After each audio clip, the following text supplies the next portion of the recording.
6 on the list or number It's 8? always been number 8. Why did I think it was a number 6? Oh my goodness.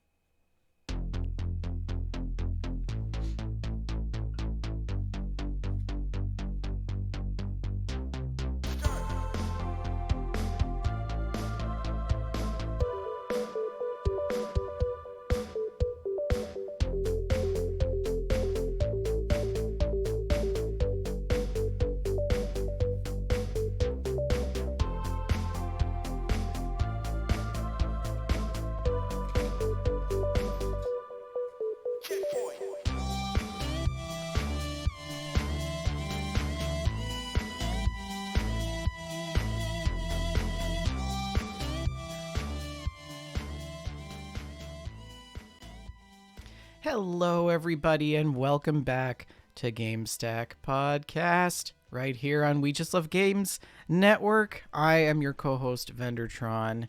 Happy Friday. Welcome to the best little corner of the internet, the best place to find out what not to do with a podcast. But we've made some really good choices this evening, like, doing a show. We have Shalene with us. Hello, Shalene. Hi. How you doing? I'm doing. Doing okay. And we have special guest back by popular demand, as always, the lovely Jessica Starr. Hello, Jess. Popular demand. Yes. If we Vendor. don't have you on the show at least once every 2 months, the people get angry. Pitchforks, blowtorches. Torches. Yeah, it's Well, bad. I am a woman of the people. Let's give them what you want. Greets, everybody. How are you lovely ladies doing? How was your week? Shalene, hopefully not as much of a Horrible. trash fire compared It to... was really bad. Like, it was a terrible week, really bad week. But at least I'm not like dissolved into a puddle of tears like I was last week at Showtime. So we're moving on. Okay, with our lives. explain to the listeners why we haven't done a show for the last little bit here. Well, last week was just really bad week for me. It was bad times. I've had problems with my apartment. My car was vandalized. Somebody drilled my gas tank to get the gas, I guess, and they shoved a broomstick in the hole, I guess, to make the gas flow faster, is what the guy at the car dealership said. But it looked like my car had been T-boned by a witch, so that was fun. Well, the next time you see somebody walking around with a broomstick, you run I am going to take them over. that broomstick and I am going to beat them with it. Just run them over and that'll be it. And like work has been a thing and my personal life has been a thing, and guys, it's been a mess. It's been hard times. I'm sorry we didn't do a show. I was literally broken down sobbing last week when Vendor and Jess popped onto the Zoom call. I was just like ugly crying, and yeah, I was not able to move forward. So it was good though. We had a good therapy sesh last Friday. Yeah, we did. It was a lovely chat. Yeah, it was nice. Yeah, Jess, how are you doing? I'm doing well. I've had a busy work week, a lot less plagues of biblical proportions than Shalene has been through. But, keeping really busy, getting prepared for stuff. It's spooky season. Got some great plans for October, November. So just kind of working on them. Excellent. Well, it's been a good week for me as well. I had a really big meeting on Tuesday. It is, as many of you know, I went through the terrible candidacy exam, which when you do a PhD, there's a candidacy exam, which is like yes, we think that you're competent enough to keep going with your research, or no, maybe you should consider another career. And that exam was back in January for me, and it wasn't a no, but it was a not right now kind of situation. So I had to take a step back and do some additional things to meet the conditions of a pass. And on Tuesday, so I spent the last 9 months revamping everything and doing a ton of work, submitted that to my committee at the end of August, and just finally got a meeting with them Tuesday this week, and they passed me finally. So I am no longer a PhD student. I am now a PhD candidate, which means that I can move into the next phase, which is working up to the defense. It's been a lot of work. It's been a lot of Congratulations. Yes, so it's been a really big week. But I do want to say thank you to both of you and to all of the listeners and everybody in the community who have been a little bit of the fuel that has kept me going all of these years. So it's been really nice to sort of share in that experience with all of you. Mm-hmm. Well, we're so proud of you. Thank you. Yeah, it's been a good week. So, and it's nice to end things off with a podcast. And we have a heart out. What's our heart out, Jess? Do we know? Oh, I have to get ready to jump over to the feed and, of course, take care of a pug in the interim. So heart out is around, you are east. No, what time? Mountain, right? It is 6:41 where we are. Yeah. So 8:30 your time would be the heart out, Sure. preferably 8:20-ish. Then we should get moving. Between the All two. right. Let's go, folks. We've got lots of stuff to talk about. We've got a couple weeks of news to catch up on. Don't forget the show is sponsored by Oak and Crow Coffee. If you head on over to oakandcrow.com, you can pick up a bag of We Just Love Coffee blend, and $2 from every purchase of that blend goes to the Children's Miracle Network. Don't forget also to tell your friends about the show so they can tune in live if they want to catch a live episode right here on twitch.tv/We Just Love Games. And we also have a Discord, which is our chat after dark. You can scroll down right below into the About and click the link and go right into our Discord community. We love to have new people. It's been a busy week in there. Lots of peer support things going on, new screenshots and stories, which we have to talk about, of course. Lots of good conversation around the news and what's going on with Microsoft, which I'm sure Shalene has knitted into our news segment. We're also going to talk about the stocks and cap things off, as always, with some of our gameplay. So let's hop right into it with this just in.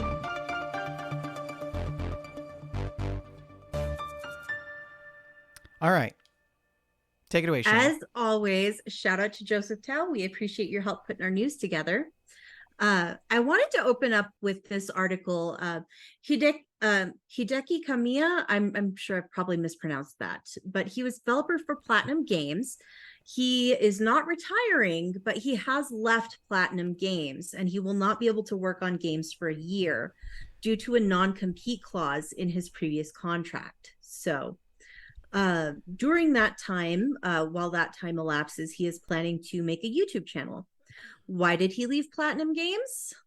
He was rather vague, saying, I left the company because I wanted to follow my beliefs as a game creator and to choose the path I think is right and move on. And Kamiya has worked on franchises like Resident Evil, Devil May Cry, Bayonetta, Wonderful 101. He announced his departure from Platinum Games last month. And this absolute legend he left Platinum in a Lamborghini. Wow. Like you do. Deservedly so. Yes. I loved this. He started a YouTube channel, and his first video says, I am Hideki Kamiya, unemployed. Welcome to my channel. I'm out of a job, so please subscribe. Wow. He feels very refreshed. He's been watching lots of Netflix. Look at him Disney walking Plus. out with his box of things. Yes. And he left in a Lamborghini, just like an absolute boss. He's waiting for the right offer. Any offer above 100 million yen a year. So if anybody wants to make him an offer, if we've got any publishers out there looking for some new talent, and he's jumped in his Lamborghini and said, I'm off to the unemployment center. See ya. Wow. I love how, like, in the background there's like Mercedes G-Class and like fancy luggage, and like clearly a lot of these people here make a lot of money. What an absolute legend, though. Am I right? Yeah, I actually kind of love how this is like a passive GoFundMe. Like, subscribe to my channel. I hadn't thought of it that way, but it makes sense. Well, he's probably in a pretty good place, even for an enforced year off. He's got to be looking for prospects, what he's going to do next. Well, if let's just say, if money's too tight to mention, he can always sell that Lamborghini and live off that for at least 3 years. Brilliant, just brilliant. So. Yeah. I really appreciate the sense of humor, and I feel like he's got a very puckish nature here. I like it quite a lot. So Yeah. um while he's off, he may need some things to do during his gap year. And something he might be interested in checking out is the new PS5 Slim model. So he could play some PS5 games. This is a new announcement from Sony. It is a new, smaller PlayStation 5, which will be available in both standard and digital editions. It actually looks very, very similar to the existing PS5. It just doesn't have that bump for the disk drive, which I find like a minimal improvement at best. I feel like previous times that Sony has done a mid-generation console refresh, they really revamped the whole design of the console, and this time it's just not a big change. That's still a huge machine. It just doesn't have a bump on the side. But the new model will come with 1 terabyte of storage for both the digital and the standard edition. And the new prices will be $499 for the one with the Blu-ray disc drive, and $449 US for the digital edition. Are you telling me it's $50 for the Blu-ray drive? Yes, that is exactly what I'm Actually, telling you. actually, it would be $80 for the Blu-ray drive if you want to buy it separately. That's one of the interesting things about this story is that they will offer the option to buy the drive separately later. I hope I'm not getting too far ahead in the story, but it's going to No, be that around was exactly where $80 we to were going purchase. next. Mm-hmm. That is Yeah. so like It seems like a strange choice to me. that is everything that is wrong with consumerism in the gaming industry. We're taking this away from you, but we're going to provide you with the option to buy it later at a higher price. You better know whether or not you want to just drive now, because otherwise there's an upcharge for the convenience. But Yes. additionally, this is commensurate with the previous price raises, where originally the all digital edition PS5 was what, $399 at launch, and then they were raising prices, and so this will maintain that. It is a slimmer form factor, though. You know, you mentioned that it looks very similar, and it does, but I do have to say the proportions are a little on the discless one is a little more Yeah. pleasing. Yeah. Mhm. On the disc one, I mean, it kind of has a baby bump. It is Yeah. pretty large. A baby bump is a great way to describe it. And I can see my PS5 from right here because we have it tucked behind the TV in our very small living space. And it is it's a little ugly, that bit. It would be much more attractive with the hourglass shape. But Now, of Shalene, course, unrealistic beauty standards for consoles. beauty comes at a price, right? So the thing is, Shalene, I know that you like to purchase physical copies. I do, yeah. And we've seen the release of the new Xbox. That's just the digital console. Like there's no Yeah, it disc. hasn't released yet, but we did talk about that The announcement announcement last of week. it, yeah. And we're seeing this now. And how do you feel about consoles being this push towards consoles that are discless? I have mixed feelings about it, really.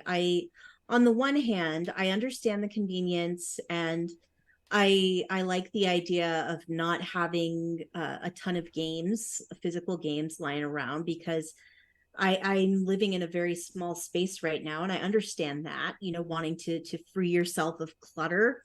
But at the same time, I am very uncomfortable with the way that ownership is changing in the digital space, and the way that the concept of ownership is changing. And I, yeah, I feel a little bit uncomfortable with the fact that you can either purchase a game or you can purchase a revocable license to play a game. And I just, It's been a conversation since since Steam and other stores came out and DLC started becoming popular, but it definitely has come to a head. I feel like midway last gen, maybe even 3/4 of the way last gen, we kind of hit a tipping point. When was it that they said, some companies announced they were selling more digitally than physically? I feel like it was maybe 2018, 2019.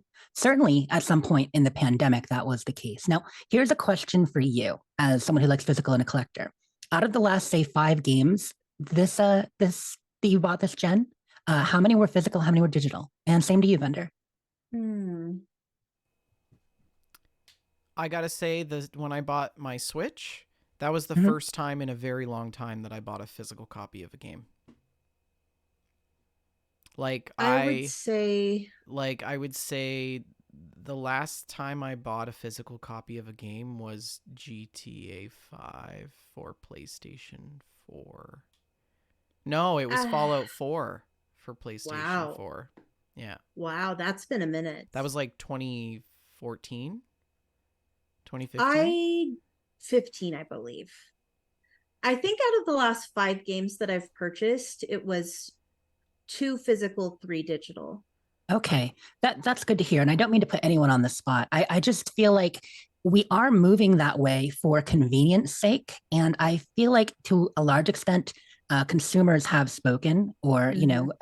many gamers have spoken, and they keep buying the digital, making it less and less of the companies being less and less incentivized to create those physical copies with all that it entails. At the same time, collector's editions are awesome. Those still seem to sell like hotcakes and sell out whenever they come out. And Mhm. I'm a big fan of game preservation and physical media. I don't want to say I'm not, but I am also all digital and have been for a long time. Mm-hmm. Right. I feel like the earlier you bought into the digital library and ecosystem, much like with music, the more okay you are with it now. If you were a late adopter and it's only the last couple of years your habits have changed, it still feels really uncomfortable. If it was 8 years ago, if it was the beginning of Xbox One, like me for the most part, you're in that ecosystem. Just like when you buy a lot of Apple stuff, now that's what feels comfortable. That's where all your stuff is, so that's where you go. And yeah, they're just kind of dragging us that way. Thank goodness for limited run.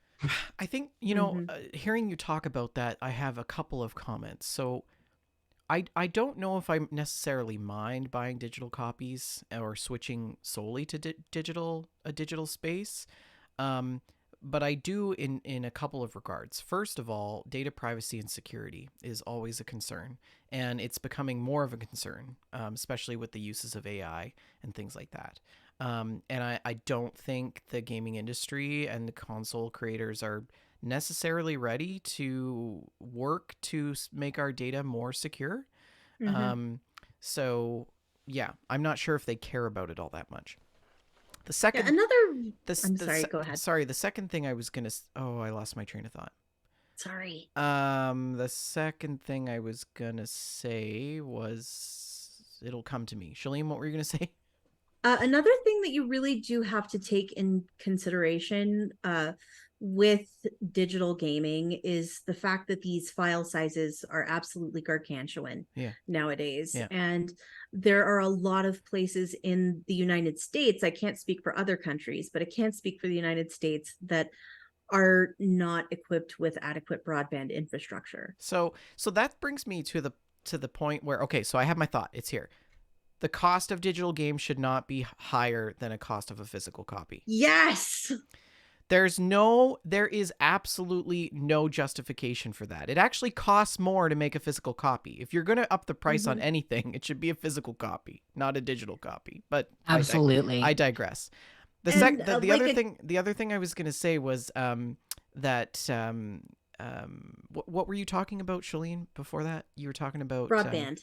cartridges. I think we should bring back cartridges.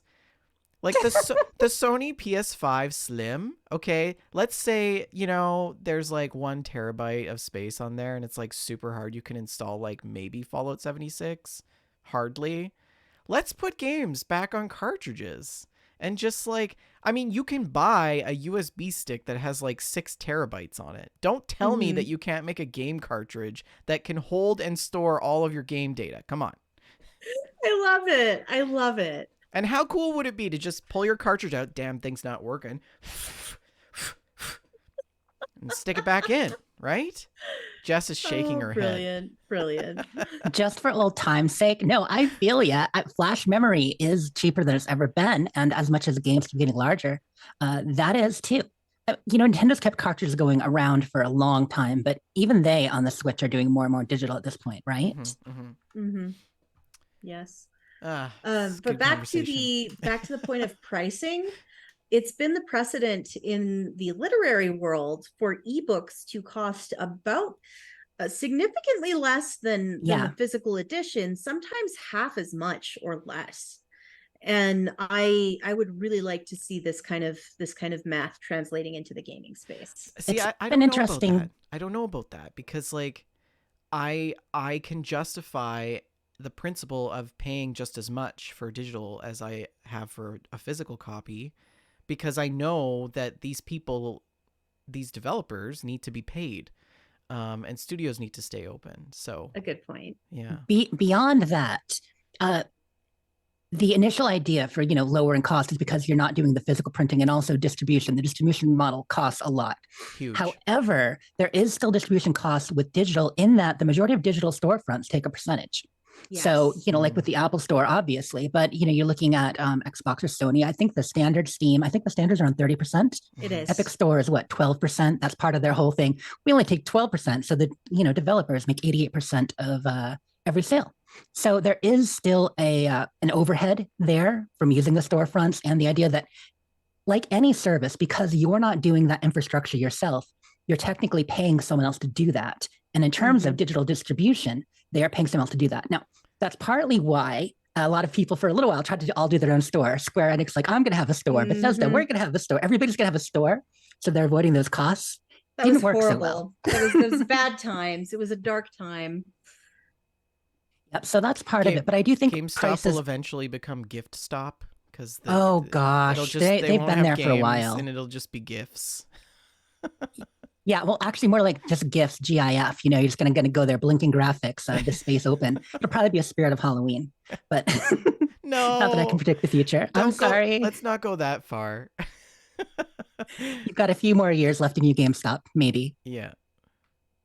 But yeah, for the Goodness. longest time on pricing, they were trying to hold firm where you would see sales less often in the digital space because they had agreements with people to maintain at the suggested retail price in order to allow companies to run their own sales and a Walmart and Best Buy to run their own sales.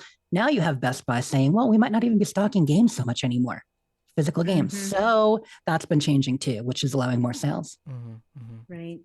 Right. Hmm. That's really interesting. I know we got there from PlayStation. This is what happens every time. What else is up your sleeve, Shalene? Okay, so part of that conversation kind of flows into our next article, which is that Nintendo is shutting down online play on the 3DS and Wii U in April of 2024. And this walks hand in hand with that conversation we were having about the concept of digital ownership and that kind of thing.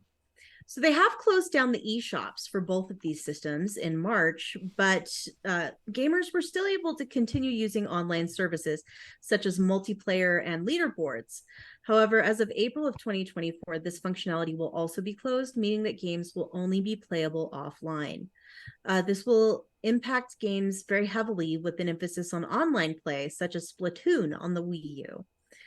In early 2024, online play and other functionality that uses online communication will end for Nintendo 3DS and Wii U software, Nintendo said on its support website.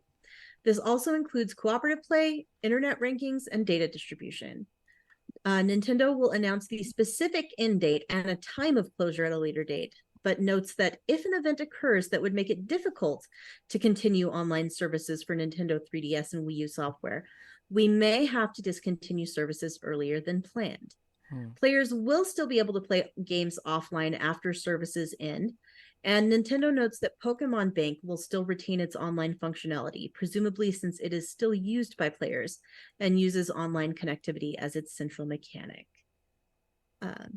Yeah, so I understand why these servers have to shut down, but at the same time, it's always a little sad to see.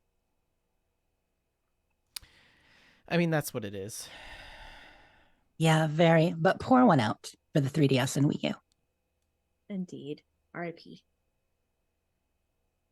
Speaking of out, this next story is an interesting one. I'm trying to set up for the next story. Yes. John Riccitello, who was the CEO of Unity, is out, effective immediately. And don't let the door hit you on the way out. Unity, of course, had a very controversial decision in pricing changes recently, which proved very, very unpopular, both with developers and Players of games and the CEO, president, and chairman, John Riccitiello, will retire effective immediately as a result of this. According to this Verge article, James Whitehurst will be stepping in as interim CEO, president, and board member. The board will initiate a comprehensive search process with the assistance of a leading executive search firm to identify a permanent CEO. Mr. Riccitiello will continue to advise Unity to ensure a smooth transition. And I'm not surprised to see this. I'm really, really not. Well, I mean, it was such a disastrous move. How surprised are you? Not surprised at all, because last week, Shalene, or on our last episode, we kind of called it, and here's a clip of what we said. That was completely unacceptable. And at least now, if you do choose to update to the new version of Unity, you're making that choice. You destroyed any goodwill and customer loyalty that they've gathered. Yeah, that was wild. And the brand is pretty much permanently tarnished and damaged. Yeah, definitely. So we were just talking about there last week, or on the previous episode, how somebody needs to get fired. It didn't play in that clip because I couldn't find the right time, but I had said something about somebody needs to get fired over this. This is the order of magnitude of dismissal. And I'm glad that it's the CEO. Yes. What are your thoughts on this, Jess? Oh, sorry. Was there more to the story? Really Continue. quick, I just wanted to say, Lee Benjamin in chat says, but can he leave in a Lambo? Well, he probably has several Lambos and a beachfront property in California to retire on. So, Riccitiello has been through a lot, done a lot. There's a reason why he maybe this year actually surpassed Bobby Kotick as the least liked executive in gaming. Probably not, but it's a toss up. He's been at Unity since 2014, I think, though. So I think it's important to recognize that while he's always pushed in this direction, especially, to the point where they took them public and made some really questionable decisions in order to increase profits. Now that they've gone public, he was also part of the effort, at least didn't stand in the way of the efforts in the mid-teens to make Unity the amazing cross-platform service or engine that it is. I know a lot of that was coming up. I know Unity has been enjoyed by indie developers for a while, but it became the true powerhouse on mobile and open to everyone, and has been a free engine for a significant part of his tenure even. So it does make sense that he is out. I can understand the reasoning why. I have a lot of feelings about him from his time at EA as well, no doubt. And the last several years at Unity, restructuring and then this nonsense, it's been horrible. Good riddance. But I think taking the company public and having a board of directors that they do is a lot of it as well. You know what I mean? Let's share the blame. He is a bit of a fall guy in this case, deservedly so, but. Well, I mean, I don't think that he's an incompetent fool, but he's not the only one who thought that investing in mobile game studios would actually pay off. Every company was doing it during a stint in the 2000s, late 2000s, right? And mobile gaming was exploding at that time, but there was a lot of big legacy names that were starting up or joining mobile studios in that time. So, he did have sort of an influential role in how that developed over the last decade.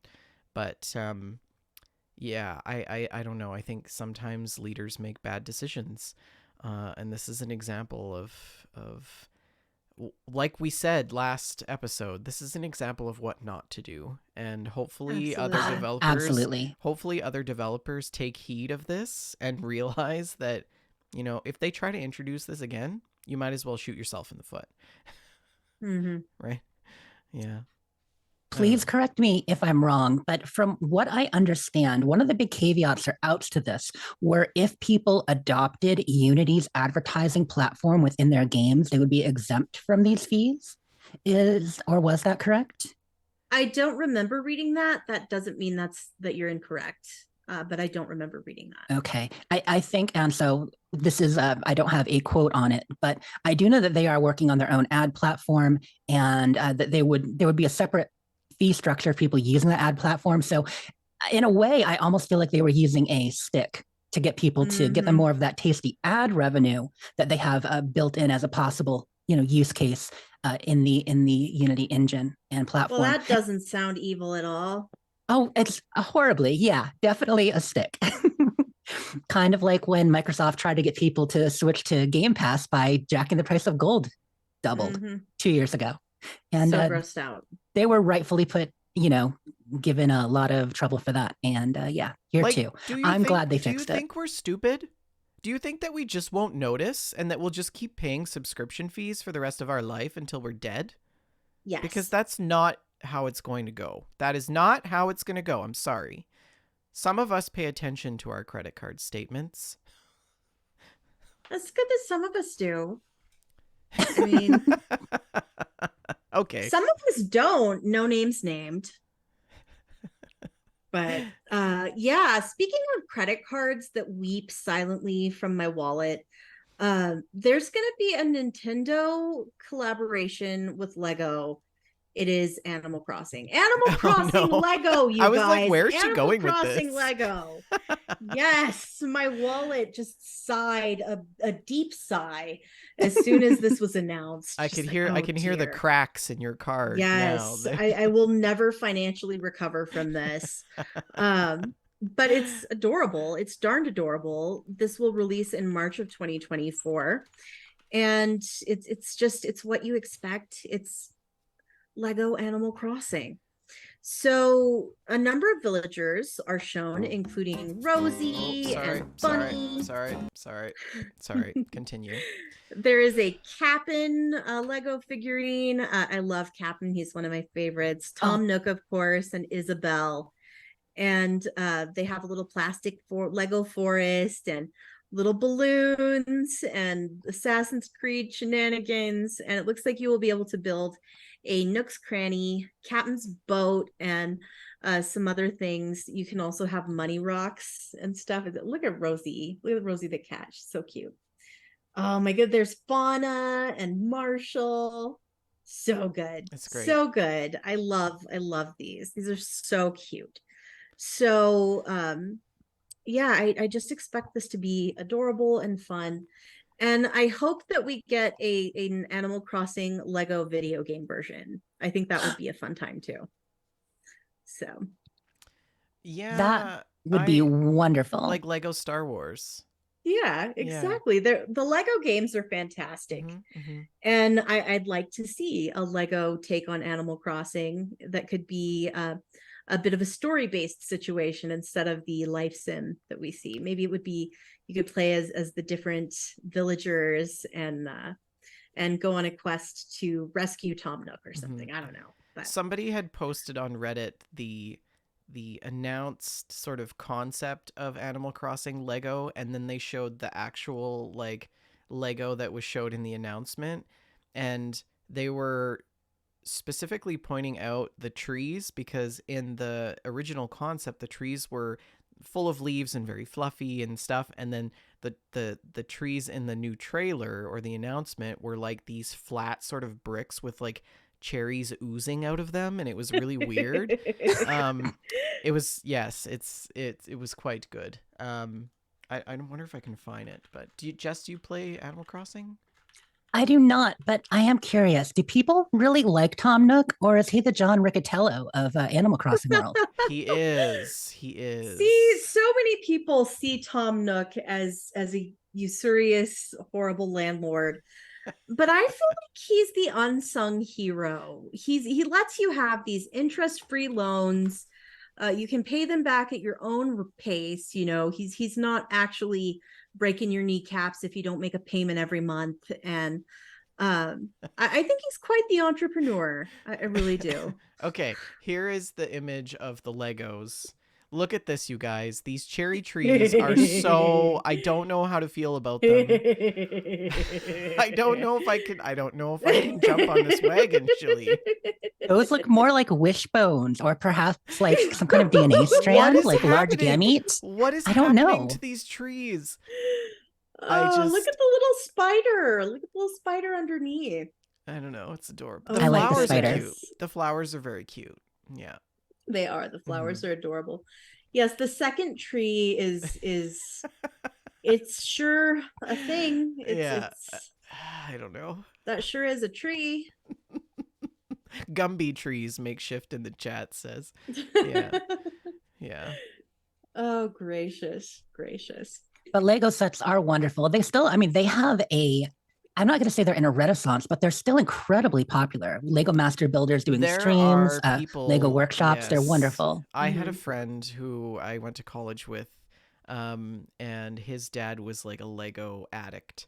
And their entire basement was Lego. Like he had those plastic storage bins, like floor to ceiling on all walls, Lego. And like the middle of the room was like the Lego work table, and like it was wild. Yeah. That's fun. Yeah.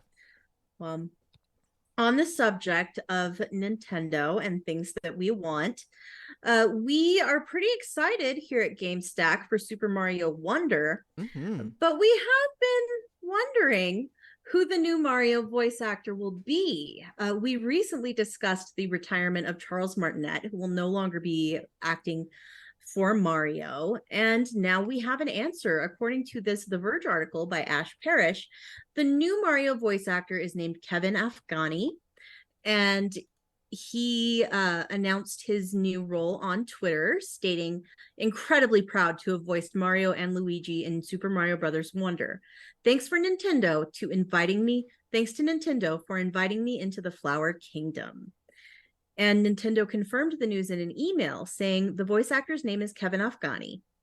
So we have found some samples of Mario's voice in Mario Wonder, and I think Vendor has them queued up. You wanna hear them? Let's hear it. Let's go. I mean, let's go. Here we go. Whee!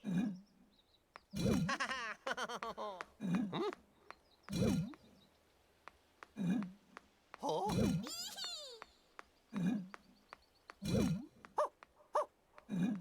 Yahoo! So what do you think? I think it sounds like Mario. Yeah, it's not a radical take. He is no Chris Pratt, but I think it's very doable. Is he also doing the voice of Luigi and Toad? Yes.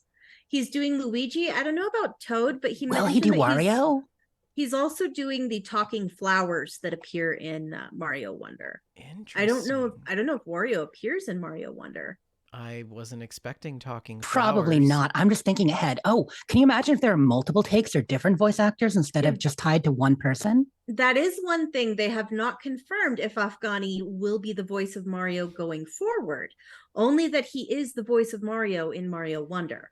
So it is possible that we will see other Mario voice actors. I'm sure. Okay, so I'm sure he did like auditions, and there was like people lined up out the door for Super Mario Wonder, and by lined up out the door, I mean like applications and Zoom meetings. But I would guess that they did blind. Where did they find this guy, Shalene?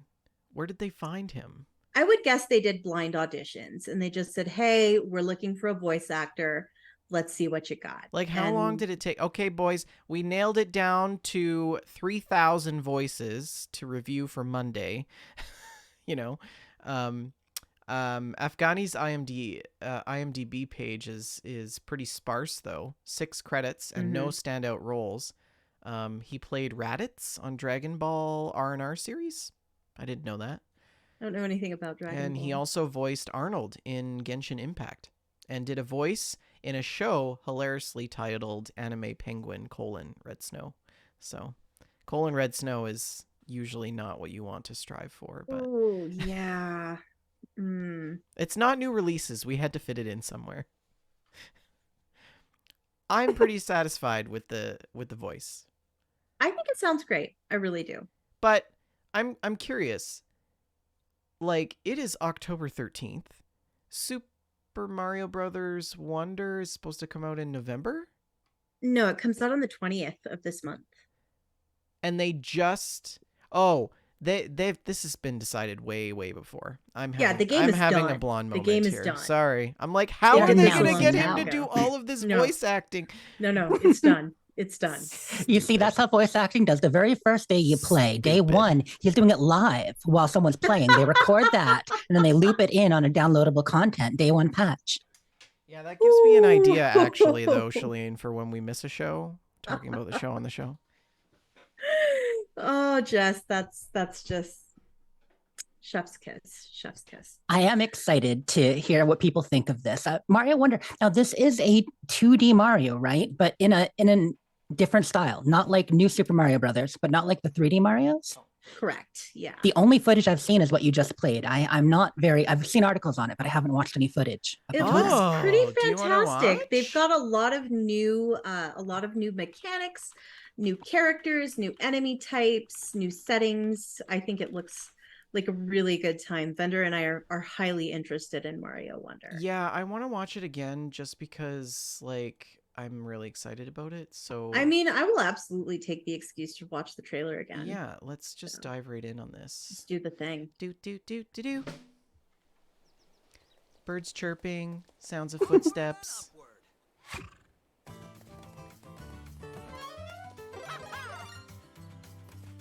It's such a different Mario from what we're used to.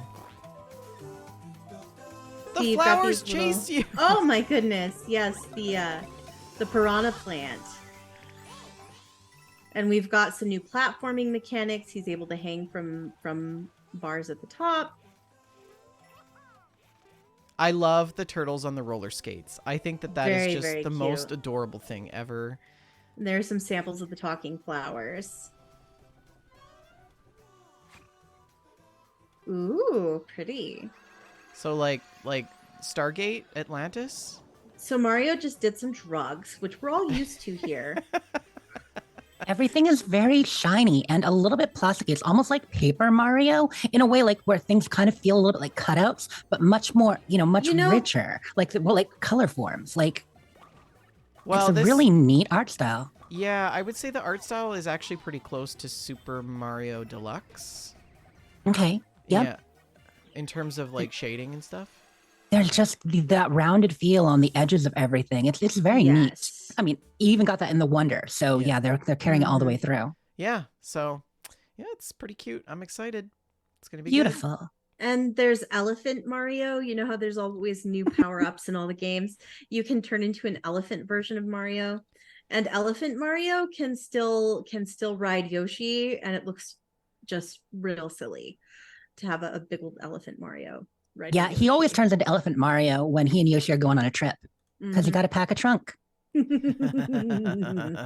good. Get out now. That is why that listener demand continues coming in. Yeah. That is exactly the caliber of humor that we expect Mostly from just us. Rick. Mostly just Rick asking for the bad puns. Well, Wait, I mean, is Rick someone here? has to carry his torch. Someone has to. Yes, it's true. Stupid So Rick. our next thing is a finalization of a story that I've been tired of talking about for I think over a year now. Microsoft has finally acquired Activision. It's over. Ugh. It's over. The saga has ended. Activision Blizzard CEO Bobby Kotick sent the following email to his employees. Team, today the CMA, the regulatory authority in the UK, approved our transaction with Microsoft. We now have all regulatory approvals necessary to close, and we look forward to bringing joy and connection to even more players around the world. Our board chair, Brian Kelly, and I are incredibly proud of all of you and your accomplishments over the last 4 decades. We're excited for our next chapter together with Microsoft and the endless possibilities it creates for you and for our players. With gratitude, Bobby. Speaking of Bobby Kotick, he'll be leaving Activision at the end of 2023. I was expecting some children cheering at the end of Yeah, a big Mario wahoo to that for sure. Yay! Yay! There was much rejoicing. And there was much rejoicing. That's the one. Thank you. He's been the CEO at Activision Blizzard for the past 33 years, but he will be leaving at the end of 2023. I just Wow, I thought it was late 90s he started. He's been at Activision Blizzard for 33 years. My Mhm. goodness. But yeah. I mean, no one we're happier to see go. Silly are in the chat. God dang it, Bobby, get out. I mean, Activision has been so bad that I'm actually like, I want Microsoft to run it. As bad as I don't want Microsoft to like swallow up any more small fish in the sea, not that Activision is by any means small. It was just so crappy that I actually kind of think that Microsoft can't make it any worse. Yeah. Yeah. We Right? talked about it a bit last time I was on, the positives and negatives. It's a morass. I mean, I do not feel happy for Microsoft that they are taking this on, but they asked for it and they'll certainly improve it. But it's going to be a little bit of a rough road getting some stuff worked out. There's still a number of issues, workers' rights issues, harassment issues, long-standing Doesn't he has like entrenched ties? issues. He has like ties Mhm. to Jeffrey Epstein, right? Yes. Yep. Yeah. Yeah, that's crazy. Yeah, I mean, and you have the board as a whole, but the individual studios, there are a lot of good people at these studios, of course, and newer studio heads there, like we've discussed. I'm sure things can be improved, but there's going to be work. And how are they going to integrate them? Are they going to, leave the structure as is, except for a few people? Are they going to be reporting, to Matt Booty, head of studios? Are they going to be run somewhat independently and then one person report, kind of like the Bethesda structure? Are they going to sit down and have a round table like they did with Bethesda and be like, hey, here we are. Here are our game franchises we're known for. I know we only make Call of Duty anymore, but also these, that you might remember from 5, Mhm. 10 years ago, and which of those are coming back. I am looking forward to hearing how they're going to move forward, but I bet it will be a few months, maybe even after the holiday season before we get any of that, really. Most likely, yeah. I'm just real excited that I don't have to talk about this deal on GameStack anymore. Now we have to talk about Microsoft's plans for it. Like, it's not going anywhere. It's just changing a It's little going to be bit. a little bit different. Yeah. Oh dear. I Do kind you of want to talk? Go ahead. I kind of feel like Microsoft is just going to do what they've done in previous iterations of acquisitions for companies. They're going to say, not much is going to change. You're going to still be doing your work. We're just going to own you and keep the lights on and have all the royalties. But yeah, I don't know. Anyways, what were you going to say, Shalene? I was just wondering if you were ready to move on to the next thing. Oh, absolutely. Let's nail that coffin closed. Yes.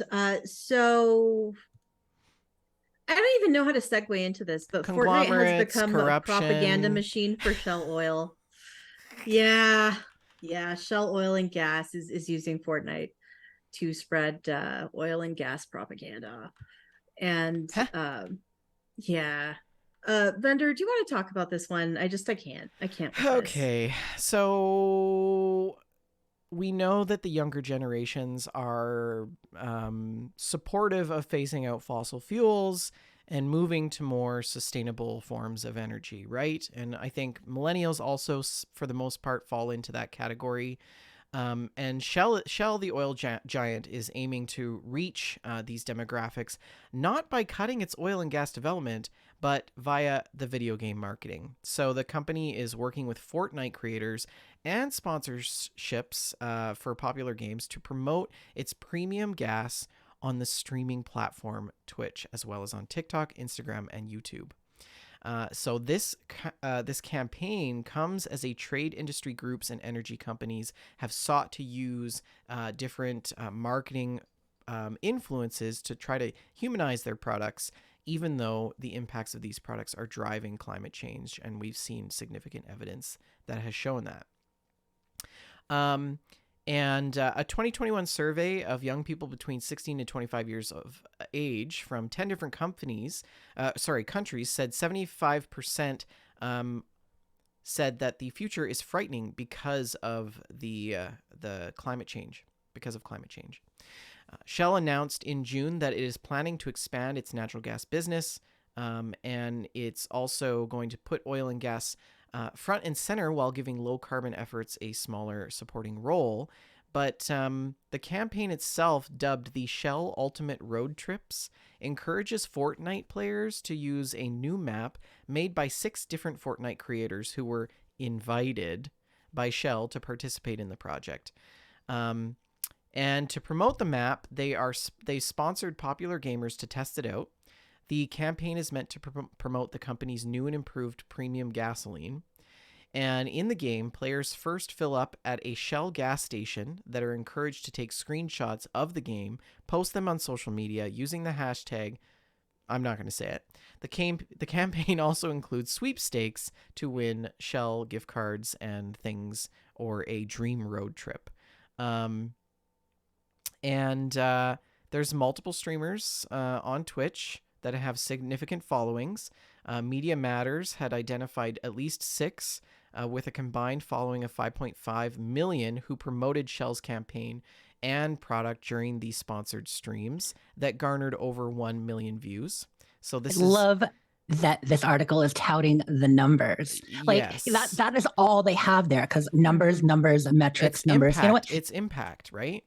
Mm-hmm. And like TikTok, another few million there as well, and also on YouTube, 11.6 million YouTube subscribers that are also impacted through this. So the thing is in August, the participants had held a sponsored stream where they tested out the map, and some also promoted their the Shell product in addition to directing other players to take screenshots, right, and then post them on social media. But this really sort of opens the door to advertising within video games that, like, why Fortnite of all?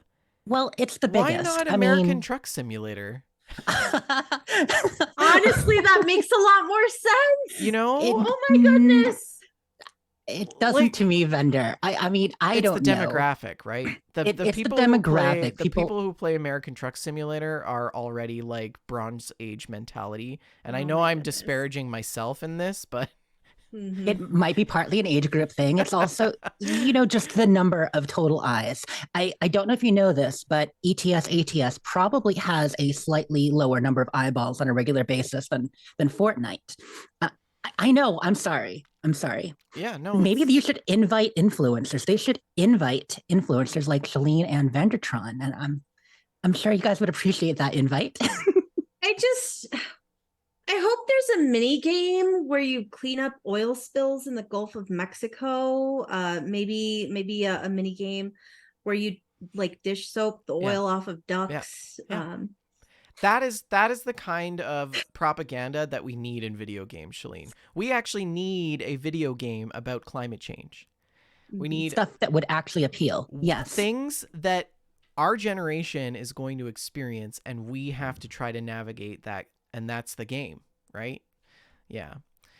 Things we'd actually care about. Shell is not out of the woods of accountability yet, though. On September 16th, California Attorney General Rob Bonta announced he was suing Shell along with 4 other oil companies and the American Petroleum Institute on behalf of the people of California for allegedly engaging in a decades-long campaign of deception and creating statewide climate change-related harms in California. I think for me it's more of like an ethical standpoint. Like, you are trying to like program kids. It's gross, right? It's gross. Like, they don't know right and wrong a lot of the time. They don't know a lot of the politics that's going on in the world around oil and gas.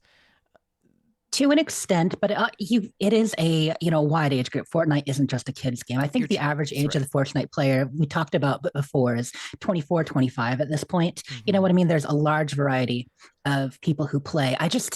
I don't know if I made my point before. To me, the idea of going for influencers and touting the metrics and the numbers is essentially, these are people who would be watching the streams regardless.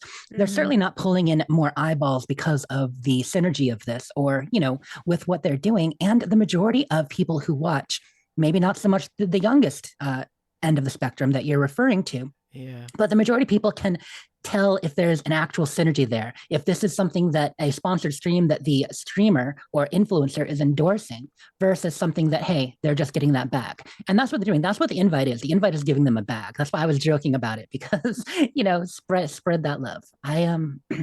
Yeah, it's cynical. It's not great. And The only positive about this, and it's a weird kind of positive, is that it does show that more and more people are recognizing that video games are a perfectly valid entertainment medium that's There is worthy that. There of is such that. things. Yeah. Well, that's all I have for the news, you guys. That's it. I've had it. I don't even know how to segue, so you know what time it is. As Full as time. always, these prices on the stocks are compared to the previous week. Sony closed out this week at $85.15, down $2.18. Microsoft unchanged at $327.73, only up about 47 cents. Nintendo at $10.22, down a quarter. Take Two at $142.83, up $1.92. Activision at $94.42, that is up 18 cents. Ubisoft, there appears to be an error here. I believe they closed out at $22.66, down $5.97. EA up $8.33 at $131.29, and Tencent closed out 31 cents lower than the previous Friday at $39 a share. So I'm really curious to see where Microsoft is going to be in a week's time with this Activision business. I don't know if their Indeed. stock will really change all that much, but yeah. Anyways, that's the stocks. Let's talk about You've got mail. what's on the mail stack, Shalene. Should we do that or should we skip it since we have only a limited amount of time for Jess? We still have 30 to 40 minutes, so we're good. Oh, do We're we? doing good. Yeah. Oh, yeah, cool. at least. Yeah. I don't know why. I thought it was right now. That was the ending time of Jess. So since we're good for mail stack, that means I'm gonna scroll back. Okay, Archie's at 13, the MVP of Discord, says, Hiya, I got a question. I know we don't finish games often, or we don't use the completionists channel. But Oh, I know, he's calling us out. throwing some shade there. But which were your most memorable games that when you finished, it shocked you in a way, either positive or negative, that you were just staring at a wall, processing, needed to go out to touch grass, or whichever is your preference? To me, one very memorable was Cyberpunk 2077. Okay. Listening to the soundtrack still gives me chills. I went and completed all the endings, and I might jump back again after these new updates and DLC. I noticed that you guys don't do a show when we don't fill the mailbox, so here we go. Oh, there we go. Stacking the stack in their favor. Oh dear. I'll go ahead and read through some of the listener responses. Yeah. Vexinator says, for me, it would actually be Armored Core 6, which recently came out. The storytelling and lore in the game were very good. And as far as I know, it is one of the few Armored Core games where there isn't just some world-ending weapon of mass destruction waiting in the wings to destroy the entire world, or at least not one you have no clue about. Frankel's Kanina says, I'll go for the oldie but goodie Mass Effect. Any of them. We often listen to the soundtrack in the car on long journeys, and it prompts hours-long discussions of the minutiae. Each time I hit London in ME3, I have to brace myself for the end. And the first time I finished it, I remember having to go and sit quietly to process the entire thing. Fire and Gasoline says, I think I'm going to go Gears of War 3. I played that one with my husband. And when that death scene happened, it was just a WTF. No, they didn't moment. And let's see. Green Camp says Legend of Zelda Link's Awakening. After the first time finishing it as a 13-year-old kid at the ending scene after the boss, I had emotional attachments to the characters, replayed with no deaths, got the minor ending changed, hit me. I went for a walk. Kawaii Banana Sushi says Heavy Rain for me. I love anything noir, and that particular storyline really destroyed me when I reached the end. And what about you, Shalene? For me, I had a few of them on the list here, and one of mine was definitely Gears of War 3, and also Gears of War 2. That one also had a pretty shock ending. I was really surprised at how important the storyline was in the Gears of War games. I didn't pick these up on my own. I picked them up because I was peer pressured by a friend and coworker to play them with her, and I got super involved in the storylines, and some of those endings were incredibly shocking. Um, Also, The Last of Us, the first one, had an ending that definitely you needed a minute to Last of process Us. that Okay. one. Yeah. Yeah, for sure. Halo 4 had an ending that was surprising to me. And Red Dead Redemption, the ending of Red Dead Redemption, One. You never played two, the right? first one. I've played some of two, but not the ending. I haven't reached Mm. the ending.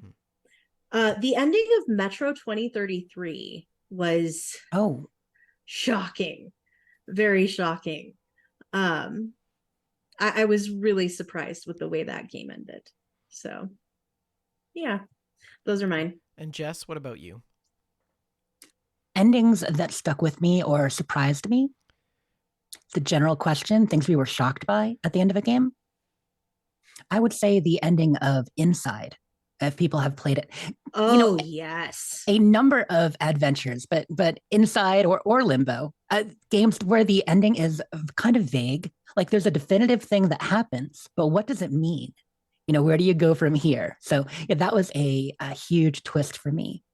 There are also some games that kind of end on a down note. That even when you're victorious, are you really? Mm-hmm. Games like Frostpunk is another one. I've talked about that before. We talked about that a couple of years ago. And that's one where even if you win, it's like, oh gosh, but did I really? Like all we get is a continued misery. Good times. So yeah, What so is those are a that couple that would one occur to me. game called? I would also say no spoilers, but Starfield might end up on that list for some people. Oh, is that right? Mm-hmm. Okay. Hmm. I think for me, Red Dead Redemption 2. That was like Oh yes, when I realized what was happening at the end, I like rolled back in my chair and I was like, "No. You've got to be kidding me." that And then final I act yeah. is a real Mm-hmm. surprise, right? Mhm. Mhm. Yeah, that was tough. That was tough. Braid is another one that had a surprising ending. When you start putting things together and see what's really Yes, happening. Yes. exactly. Yeah, gosh, a lot of games that have a something of a time travel aspect, there is that because you're like, oh, I never connected this. Like even Mm-hmm. Chrono Trigger. You start to see, oh, okay, you did not see this while playing, and then at the end, it becomes so clear. You got to do it again. Or near Automata along that line too, when you suddenly have the B story, the C story, all that. Mhm. Mhm. Yeah. Sulior in the chat says that theirs would probably be Bioshock Infinite. They had to watch it a few times for it to make sense. And Oh. Makeshift Hero says Silent Hill games in general, and also Soma. Hmm. Oh, and Taz says The Outer Worlds as well. Oh yeah, that was a good ending. Yeah. Yeah, I mean, most of what I've played, not a lot stands out for me, but Red Dead Redemption 2 really. I still, it's just in my memory. It's burned in my brain. I'll never get it out. The Gardens Between also had a really good ending too. Yeah. That Anyways, was a great question. I great enjoyed that question. How can conversation. people post questions, Shalene?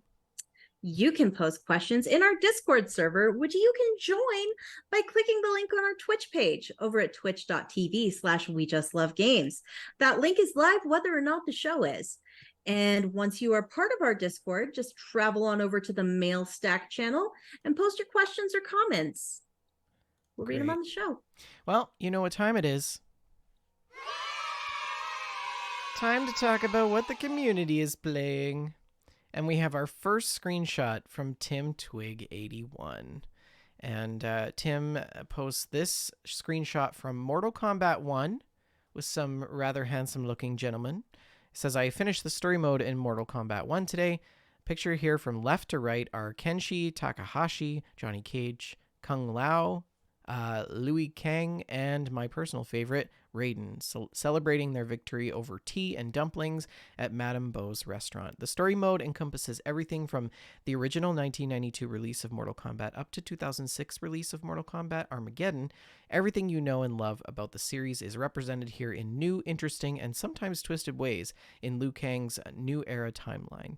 I can't count how many times my jaw dropped while playing through it. I have to say, this is a must for must play for fans of the series. 10 out of 10 recommend.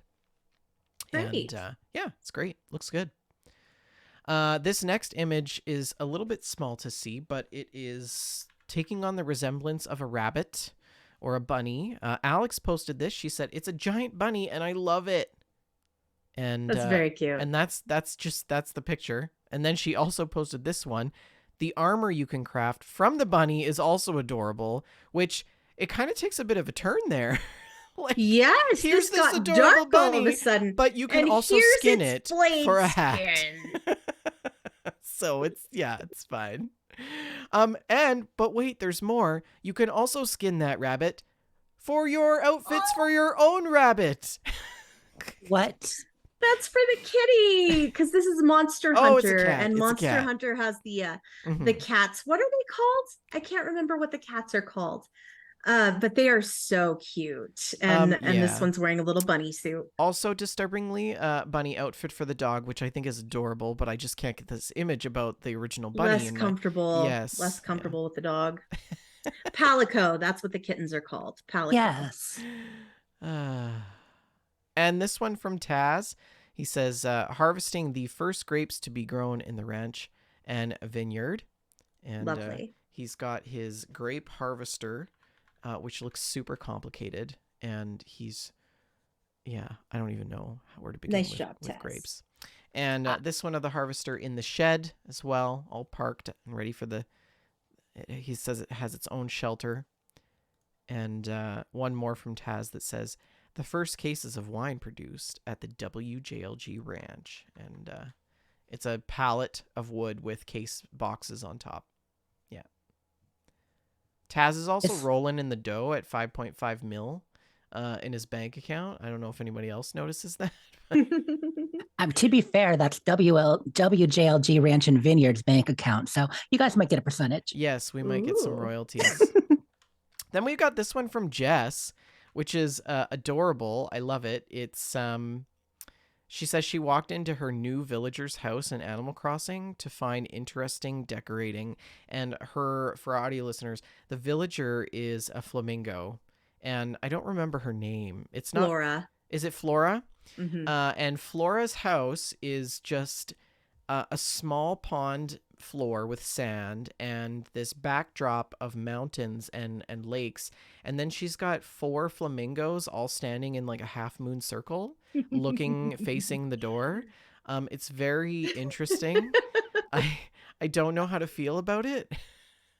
For me, it's a little creepy because this would be the equivalent of a human having 4 mannequins posed around their living room. It's quite good. And then I also had an image. This is me in Apple's house. Shalene gave me an Apple hat to give to Apple, and I gave it to Apple, and this is her wearing the Apple hat on her head, and it's adorable. I don't even know. It's everything. Apple is a teeny pink hamster for the audio folks. She's so cute. And it looks a little bit like a William Tell situation. She's wearing a little apple on her head. I've loved the stories of you talking about how cute Apple is, Vendor. And then, of course, Hatlandia, which is the title of this evening's show. Shalene, can you explain Hatlandia to the Okay, audience? so we visited, this is spoilers for our gameplay, we visited some treasure islands, some Animal Crossing treasure islands, which is basically, it's a cheat island where they have free stuff that you can pick up. And this particular island had a field of hats as far as the eye can see. Every hat in the game. So many hats.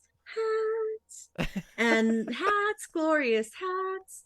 And just so many hats. So many hats. And it was marvelous. And I picked up so many hats. There's like, it was like, this is when you're sleeping soundly like an angel, Shalene. I imagine that you're frolicking through a field of hats. Yes.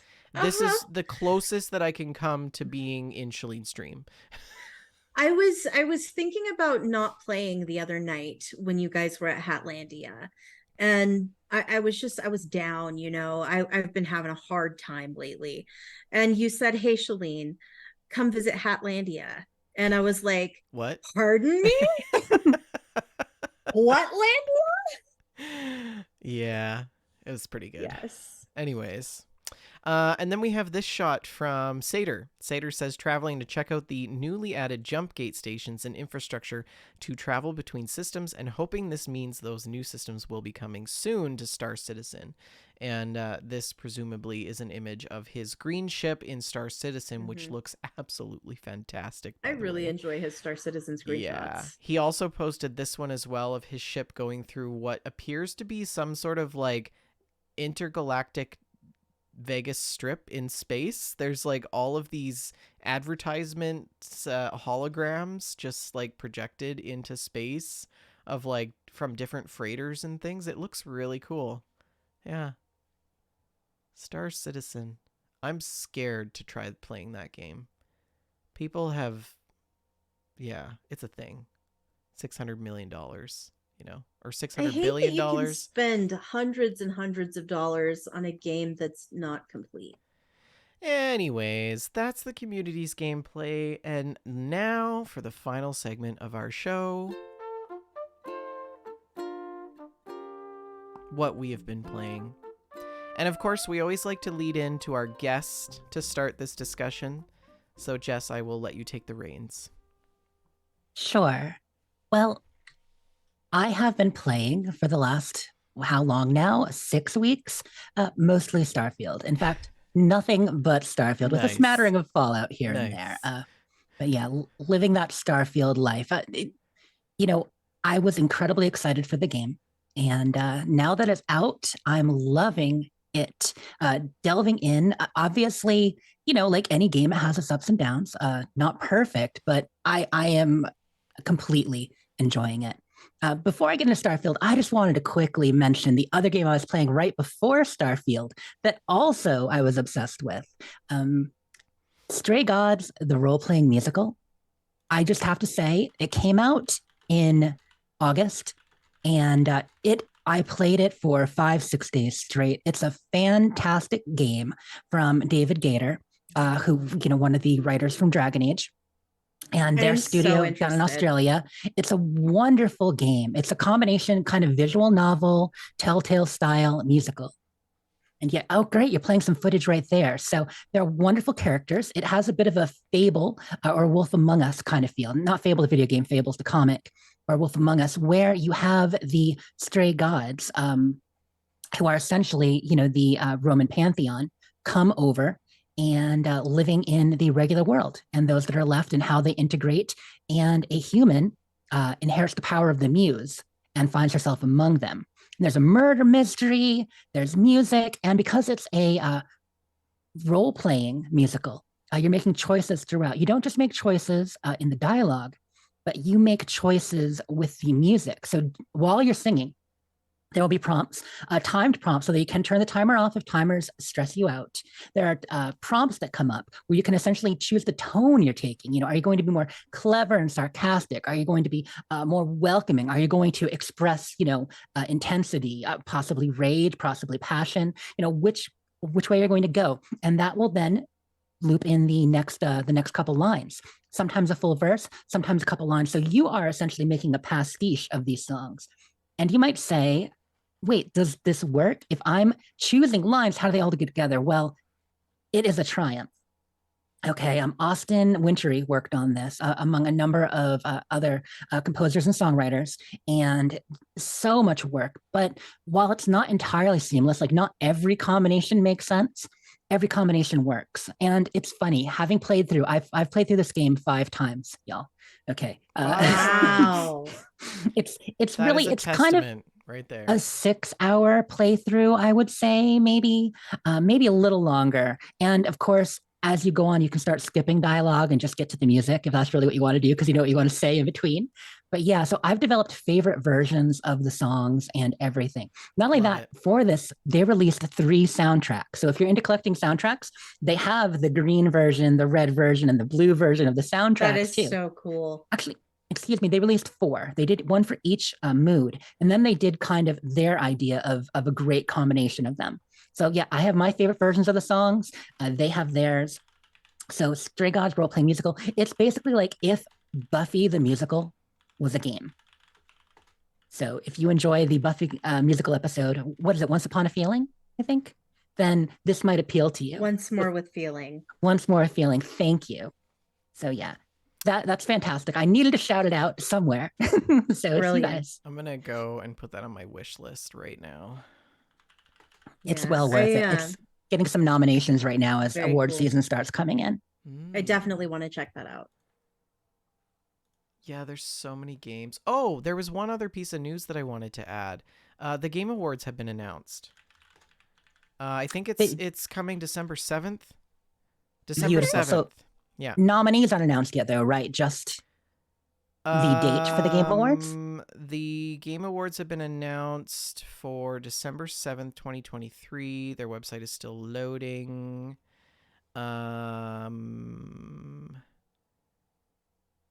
don't think... It's probably too early for that. I believe the voting usually happens mid-November, mid to late November. Yeah, we haven't even hit holiday game releases yet. Right. Yeah, so it would be way too early for that, but good to know there's a date. Yeah, sorry, I forgot to mention that to you, Shalene. Yeah, carry on. Cool. So back to Starfield, which is essentially my life right now when I'm not working too much or, doing the things that need done, everyday chores that you can't neglect entirely. I'm going back into the Starfield because it's the new Bethesda Game Studios game, and it is huge. It is massive. How much have you guys played Starfield yet? Very little. Vendor hasn't played at all. And I've played very little. I've made it to Crate. Is that what that first moon is called? Crate. Crete. Crete. I've made it to that first moon. Archon's gone a little farther, and I've watched over his shoulder as he played. Jess, I think Starfield is objectively a good video game. It works, but I don't find it terribly interesting. Well, I mean, you only just started, right? Yeah. You made it to Crete. I think it's it's a mechanics barrier mostly. You've created your character. I hate the stupid spaceship. I hate the spaceship. Oh, you might love the spaceship, I but really hate the spaceship. You might continue to hate it. Do you hate this spaceship, or do you hate all this future spaceships? I hate flying the spaceship. I hate shooting other ships from the spaceship. The dogfighting can take a little bit of work. I mean, it's the kind of thing where, like any new game mechanic, it can take practice. Some people take right to it. But... We tried to get her into No Man's Sky, and it lasted like an hour. Yeah, I'm not down with the No Man's Sky either. I mean, friends love it. I get it, but it wasn't for me. I put 6-7 hours in, and Starfield may not be for you. Although, keep in mind, space battles, dogfighting, all that is only a small portion of the game. In fact, some people who have even finished the game quickly, I might add, like maybe not the way I would play it, but people who have mainlined the main story and a few side quests, they can wrap it up 30-40 hours. I mean, some people say quicker, but that's kind of ridiculous. But they don't have many space battles along the way, is what I was going to say. They get to the end and they're like, oh shoot, there's a large space battle here near the end, and I am not prepared because I have no idea how to do it because, I've only actually been in space for an hour or two out of like the 30-40 hours I've played. Yeah. I don't find it terribly interesting. And that's one of the reasons that I was really excited to have you on the show. We need to tell us about Starfield. We owe it to the people to talk about Starfield, and we haven't. So there is more content in this game than any other Bethesda game you've played. Some people don't recognize that because of the way it is set up, and they're not able to see, find, or engage with all content. One of the complaints about Starfield is that there's not a lot of exploration. There is, but it's different. In a way, it's kind of more like, I hate to say it, but Ubisoft exploration, whereas you are going to points on a map. Okay. Now, once you're there, you can do a lot more. But because a lot of it isn't like, oh, see that mountain? You can go there. I mean, you can. When you load in on a planet, you see a mountain, you can go there. But there may not be anything that interesting because of the procedural generation. But the place you landed, the actual location you landed at, will probably have something very interesting. And there are these seeded all throughout the game. So that's a little disjointed way of putting it. Long story short, there is a lot of content. The characters' companions are so fleshed out. any one of them has as much as almost everybody in Fallout 4. Maybe not if you include, Piper or Nick, but the others you could add all together, and that's just one companion. They comment on any number of situations. You have nice dialogue back and forth. They have companion quests. They will interject. One of the neatest things in this game, which I know is also happening in Baldur's Gate 3 for those playing, and it has been a mechanic off and on in other games, is that in conversations with people, your companion will often speak up and have something to say, can advise you, can even step in and speak for you. I love that kind of thing. Yeah, I enjoy that. I will say the characters I'm really enjoying. Now, there are only 4 of them, though, 4 of the romanceable, completely in depth characters like this. So it's kind of like if you were to look at Mass Effect, the first game or two, where there's, you can only romance so many people, but you have multiple companions. So there are other companions in the game. There are a good 20 named companions, which people sometimes forget because of the specific ones from Constellation you play with the most. They're all there, and they're more like the classic Bethesda companion, like hiring, Ayla the Huntress, or Marcurio. Maybe a few more lives than that, but Eric the Slayer, he was my jam in Skyrim. He was my bestie. Eric is great, and I would give him the armor of his dreams. He was excellent. All decked out in Daedric armor. So what kind of similarities that tip you off that this is a Bethesda game?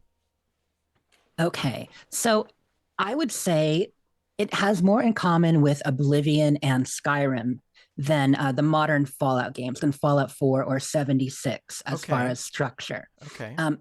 Building mechanics did pull their way forward. So I'm going to get that out of the way just so that I don't harp on it, because that is such a big thing to me and some people. Building mechanics, there are 2 types. There's building ships and building outposts. Outposts are a step back, in my opinion, from Fallout 76 building, and more in line with Fallout 4 settlement building when it first launched, not where it got to.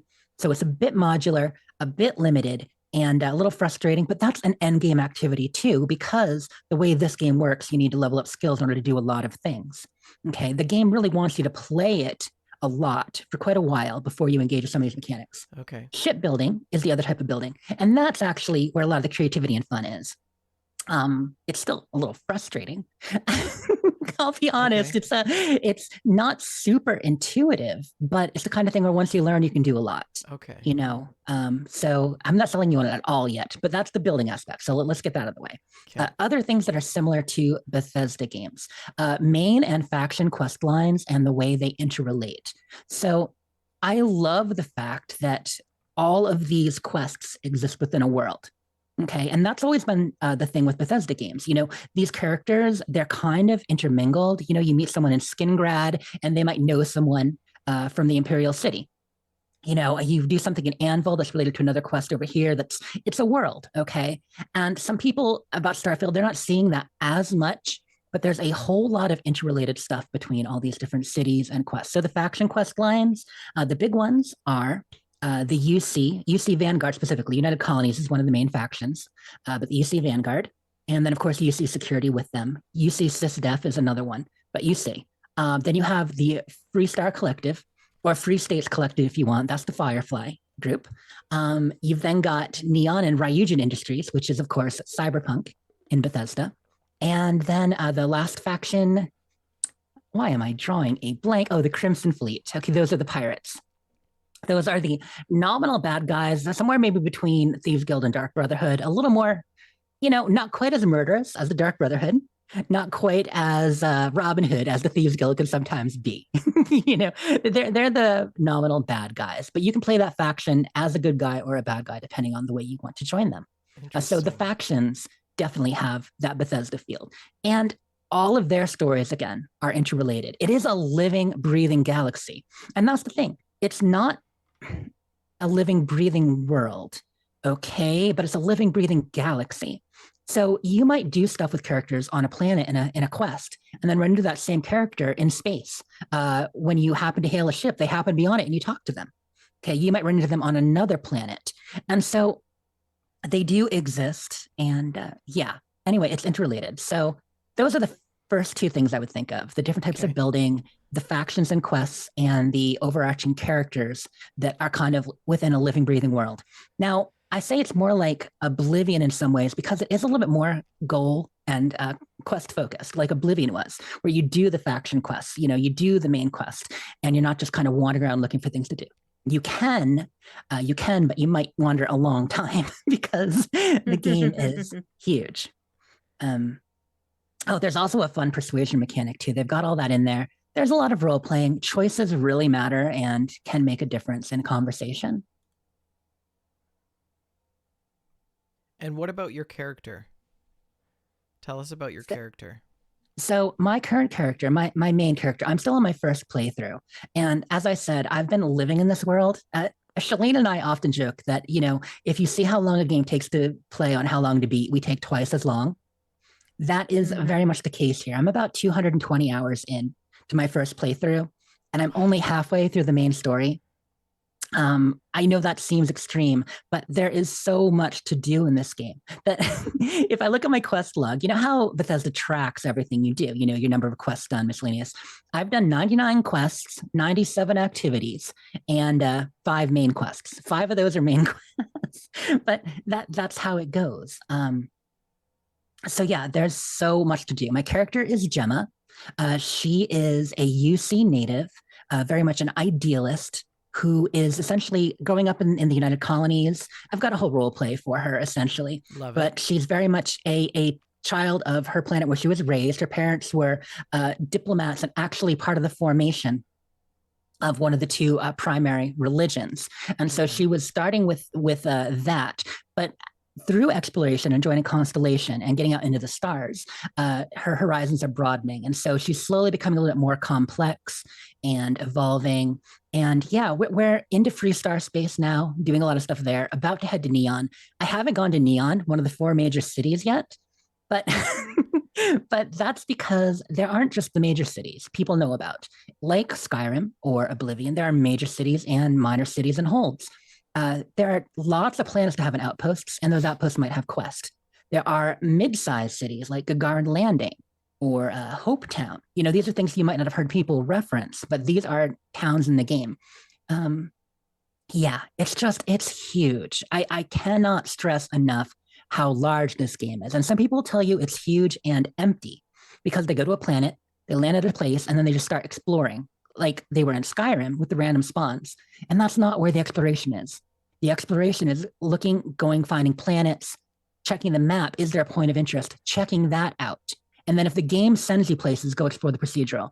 If you're just feeling like, oh, today I want to survey a planet, I want to catalog the flora, the fauna with my scanner, what makes this planet special? Where are the cool views? You can do that. And that's a day trip.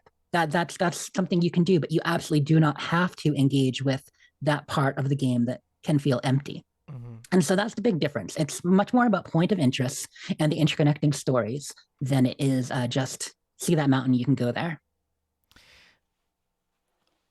That interesting is, I feel like that is a more sustainable model of games.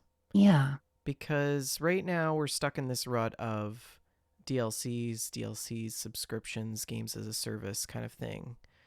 And Starfield is really paving the path forward for creating a universe that is just so colossally huge that, you could spend a lot of time in that. And is Starfield going to need DLC? And it is, I don't know if it's going to need it, but it's going to get it. That's the other thing about the way the game is built, is that it is kind of a platform. You can tell that you can very easily plug anything into this galaxy. Yeah. Boom, there's a new world. Worlds are only partially populated. You land one place, essentially your entire explorable area, which, by the way, if you land on a planet, you want to find the edges. You're not likely to find the edges unless you really go trying. That's 1 pixel on a planet. So I can choose a pixel next to a city. I'll be near the city, but you have to run, 4 kilometers in any direction to actually get there and see it. So yeah, it's huge. It's a platform, but it is a complete game too. I just cannot wait to see what people do with mods and DLC, but I don't need it because I can play as is for at least another month or 2 minimum on my first playthrough. And then there's a built-in mechanic, which, without getting into all the details, it's essentially New Game Plus, but a fancy kind of New Game Plus.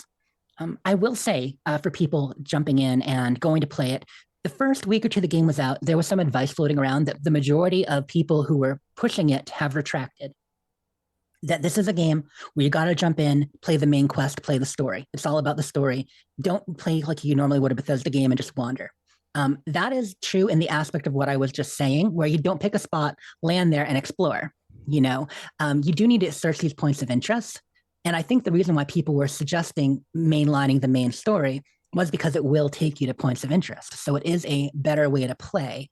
But there's lots of points of interest that aren't part of the main story. So you don't need to beeline the story, get to the end, get to the new game plus, because that stuff is interesting and cool. Yeah. But you know what makes it way more interesting and cool is if your character has had, 100 hours of gameplay before they get there.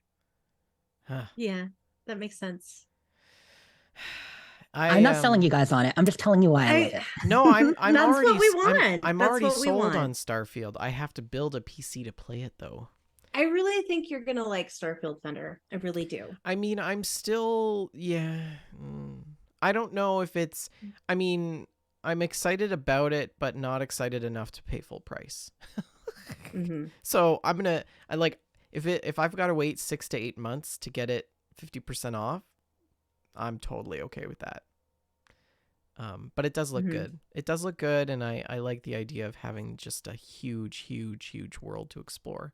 Yeah, and it really is that. We talked about the dialogue ahead of time, but it's true. I feel like people have forgotten that it came out like over 250,000 lines, compared to the 110,000 in Fallout 4 or whatever, and 70-some thousand in Skyrim. Like it's more than double, and you can feel it. There's always stuff happening.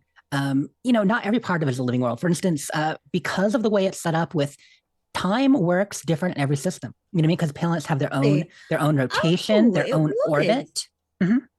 So you've got a universal time measurement, UT time. But some planets, an hour might actually be 15 hours UT.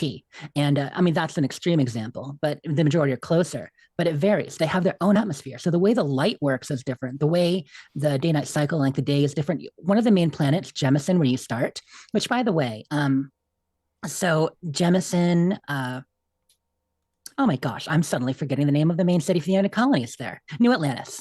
New Atlantis is very Citadel, and it is maybe, in some ways, I wish they didn't start you at New Atlantis because it is the most antiseptic or kind of like pristine city. Okay. It feels the least lived in some ways because it's so perfect and shiny. Yeah, like the Citadel in Mass Effect. Right. Whereas there's a lot more to see elsewhere as far as texture. That said, New Atlantis is huge. And I probably was there a good 8 to 10 hours before I left the first time. And I've certainly spent many, many hours there since then. Interesting. Okay. Well. It's so fun. It's got everything you want. But back to the day-night cycle. Vendors are in their location 24 hours. So that's a little bit weird. When you're used to a living world, you're like, wait, if I come here, why aren't these people in bed? Why can I go to the store at 3 a.m.? And it's because time is so disjointed. I think they found that it would just not be fun for people to constantly arrive places, have people sleeping. It's one thing if you are walking down the land and you see the sunset, you get to Whiterun, you're like, okay, people are going to be in bed. I got to sleep. But in Starfield, it would not be like that. All the times are disconnected. So some NPCs are more static, but trust me, they still have a lot of life. Now, you talked about factions, but are there specific cultures in societies? Definitely. And some that still need fleshed out more, but there are a couple of religions. First of all, this is post-Earth. Okay. So a lot of Earth society, while it hasn't necessarily all been maintained, there are references and some of it came forward. There are the 4 main factions, but within those, of course, there are sub-factions. The 2 religions, different groups within them. Yeah, it's a fully functioning society. Interesting. The Varun, which, by the way, speculation that most likely the first DLC will deal with them. I don't know, but I know Selior in chat agrees. I want there to. They're really cool. Have you come across any Easter eggs or anything? Oh, yes, I've got a couple. It's funny. I've been pointing out Star Trek Easter eggs.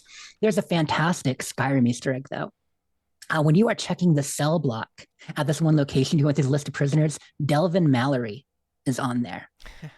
From the Rift and Thieves Guild. Yes, love it. Yes. There are plenty of others. Have you found a nerd root yet? Yeah. I have not found any nerd root. That boggles my mind. I haven't found any nerd root. It's funny because ahead of time, I'm like, I'm definitely going to. I mean, if not green, at least crimson. But How is it on a scale of 1 to grindy? where one is absolutely not grindy. Yeah, like how hard is it to get a ship built and just Oh, go on your okay. merry I way? mean, to Like play to the afford game, things and if grindy were 10 and one was not grindy, to just generally play the game, I would put the grindy at 3, maybe 4 max. To play it and get into things like shipbuilding or fully leveling a character, getting levels as you level up can ultimately start taking a while. Skill point wise, the way the skill trees work, there's about, I think, 382 skill points total that you could allocate. Because the way they do it, there are 80 some skills, and each skill has 4 levels. So yeah, there's a lot to it. That would be grindy. Getting into like deep into shipbuilding or outpost building skill trees is a good 7 or 8 on the 1 out of 10 grindy scale. I think You I need like to grindy though, I don't think you? no, well, no. You like You play a driving. lot of grindy. Driving is not grindy to me though. Driving is immersion. Immersion It's is more that kind of grindy than when you're on a like planet Arc. exploring. Arc is Mhm. grindy. Arc is like next level grindy.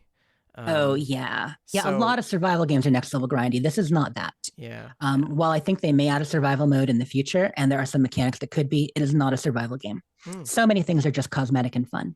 Hmm. With stuff like food, stuff like fuel.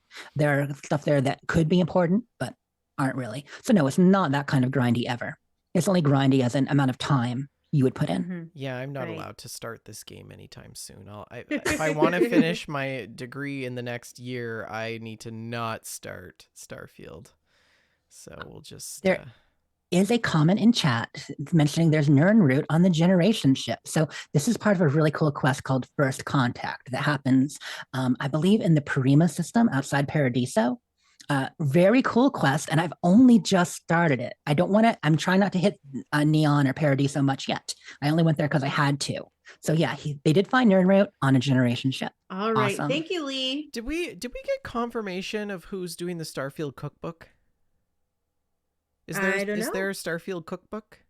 Not yet, but there should be because there is more food in Starfield than any game they've ever done, and it's beautiful. It is gorgeous. I wonder if they're gonna reach out to Victoria Rosenthal on that one. I mean, they should. Because you've got a friend who's doing a cookbook for a game, right? You had mentioned Yes. previously. Yes, my friend Casey. You actually, by the way, you guys, thank you so much. I think 3-4 weeks ago you shouted her out, but my friend Shreds from Elgato Pub.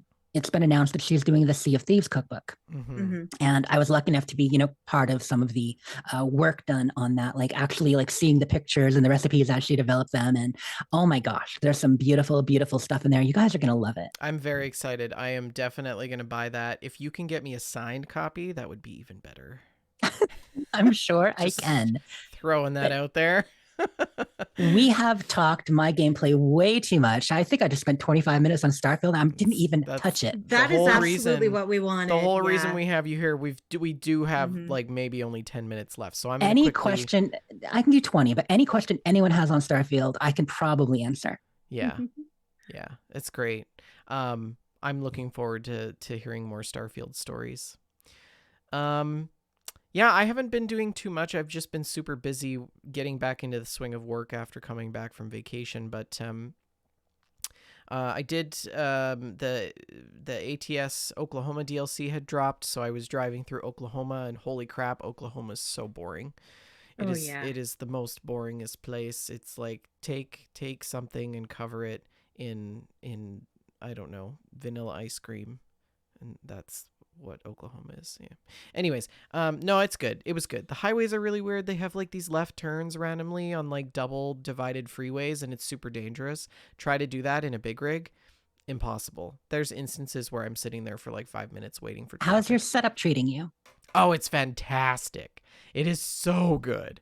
Yes, it is very, very, very, very good. And I was thinking about this the other day, people build elaborate setups for gaming all the time, and then a few years goes by and it's like, and then they look at pictures of it and they're like, oh yeah, I remember when I had that. It was so cool. I'm going to have this like 10 years from now and it is still going to be humming because it is timeless. It is timeless.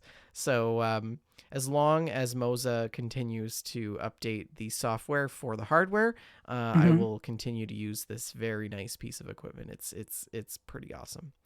I've also been playing a lot of Animal Crossing, decorating for Halloween now. Shalene and I did our Treasure Islands, which you heard about, and I'm installing a movie theater on my island. So I've got to get a popcorn Oh, machine and some blankets and stuff, and I am building a market as well. But I don't know. I need to move things around. Things are a bit too congested right as you step off the airport, and I kind of want to move my villagers' houses too. But that's all I've been up to. What about you, Shalene? I've got very little gameplay, as I discussed earlier. I've had a lot going on. It's been a hard time for me. Uh, but I did play a little bit of Fallout 76. I'm trying to finish my last few achievements on PC. nice. I think I only have 3 more. I need to finish the Beckett quest line. I need to launch a nuke, and I need to hit level 100. So those are my final Fallout 76 achievements, and then I will have once again completed all the achievements for all of the Fallout games. Love it. It took a long time to get here with this one. I didn't really focus on it as much as I usually do. And there's the rep grind. That takes a while. It does, yeah. Archon has done that for like 12 different characters. He's a machine with this game. I don't. This is madman. I Absolutely. can't That's- imagine. They took away our stew. Shalene, Oh. we can't go in. We can't make the stew That's his most game. of the time anymore. I'm upset about the stew. Yeah. Mhm. I enjoyed making the stew. Me too. I mean, I realized it was repetitive and grindy, but you could get reputation from it. So it was worth It was fun. It was Yeah. fun doing the stew. I've also been playing a little bit of Animal Crossing, which Vendor discussed. We had Animal Crossing Thursday last night. And guys, I laughed so hard. I haven't laughed that hard in quite a while, and I really needed it. 4 Mile took us on this whirlwind tour of her island. We crossed her island at a dead run, and there was no stopping to see things. If we wanted to look, we had to continue to run in a little circle. And it was so silly and so fun, and I laughed so much. And as much as I've enjoyed Animal Crossing throughout the years, playing it with you guys, with you and 4 Mile and Jess, has been really special. It's been really special. So I appreciate having you guys, not just for Animal Crossing time, but also for, just friendship. So the Animal Crossing group chat has been hopping, and it's become a regular place that I check first thing in the morning. pretty much if you want to contact me and you're not in the Animal Crossing group chat, it may be difficult. I'm sorry I had to duck out early, but I'm sure my absence was made up with some potions and Yeah, we had some girl time. My island was the final island. So since you had to leave early, we may have circled around the cauldron and had a coven meeting and hexed you just a little bit. It's fine. But I mean, you weren't there. So what were you supposed to do, really? But yeah, it was lovely. And Animal Crossing has been a balm to me during these terribly trying times. Yeah. And tomorrow is the first fishing tourney of the season, and I am ready to do some fishing. And that's it. It's gonna be good. That's what I got. Speaking of fishing, have either of you done the Sea of Thieves Safer Seas stuff or heard much Is that about out that? yet? I have not. No, I don't think. I think it's coming soon. Yeah, we talked about it Yeah, on our last deal. show. Yeah, we And should. we're very We should excited. do some sailing together. I think that would be I a would lot of love to. fun. Yeah. Absolutely, and more time to fish without looking over our shoulders. Yes. I'm looking forward to just like setting the sails and then not having to worry about running into an island, because it's okay if you run Mhm. into an island now. You don't have to worry Mhm. about somebody catching you. Yeah, it'll be good. I'm excited. I was thinking about Sea of Thieves the other day. I do want to hop back into it. Yeah, me too. It's time. Yeah.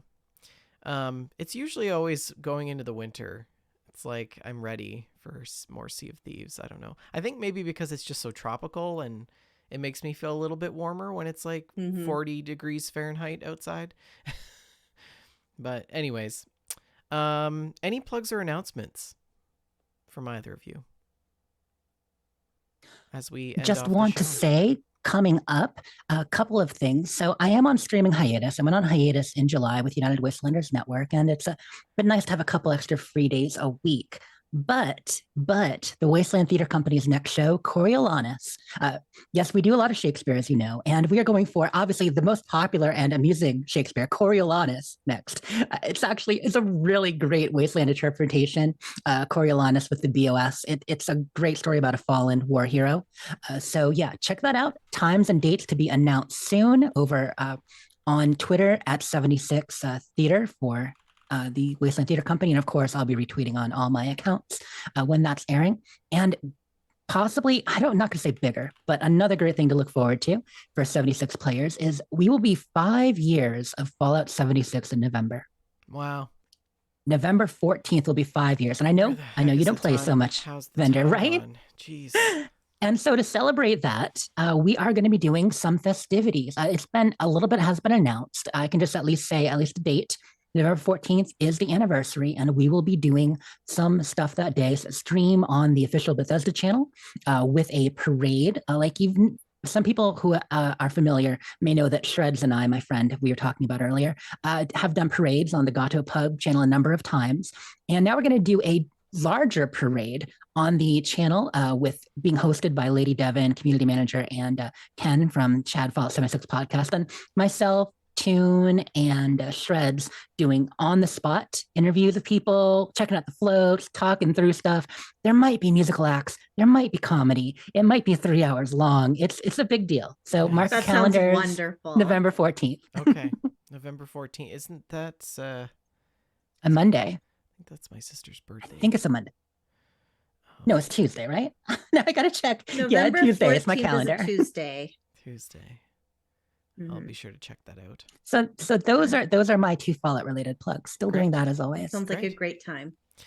Well, don't forget to join us next Friday at 6:30 p.m. Mountain Standard Time right here on twitch.tv/We Just Love Games for another wonderful episode of GameStack Podcast. As always, thank you, Jess, for joining us as a guest this evening.